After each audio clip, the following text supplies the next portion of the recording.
So I was reading an article that was through Guitar World the other day. It was an interview with Brian Wampler where he was talking about just the condition of the pedal market and tariffs and how they're affecting the prices and their profit margins and things like that.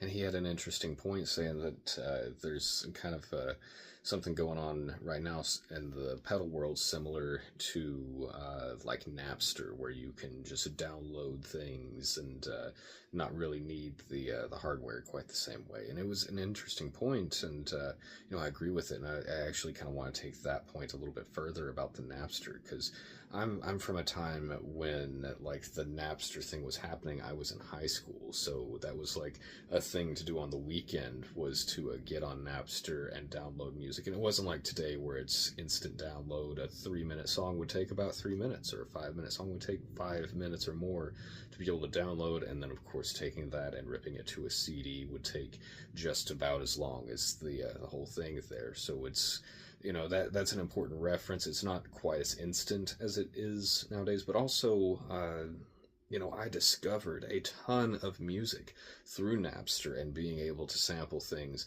and a lot of that was music that I went on to purchase the albums, to go and see them live, or in a few cases learned that I didn't want to waste my money on it. And similar to pedals in the past, I can think of like the Boss OD20, which has a bunch of different distortions on it. And I learned from that pedal that I wanted to try a tube screamer and also a rat pedal. So based on that, I bought a couple different pedals. Same thing with the Line 6 Helix and the HX Stomp.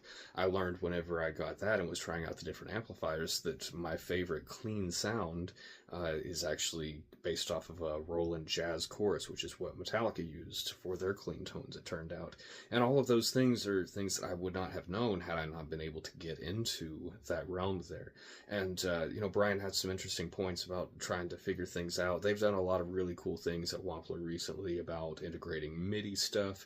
One thing that I thought would be really cool for them to be able to integrate maybe in some pedals going forward would be the ability to load IRs, because so many of the Wampler pedals are kind of like amp in a box style things, but you still have to plug them into the front of an amp or something like that. So maybe something that could load in an IR or multiple IRs, switch them out through MIDI would be really cool. But what do you guys think? Do you agree? Were you around during Napster? Let's talk about it. Thanks.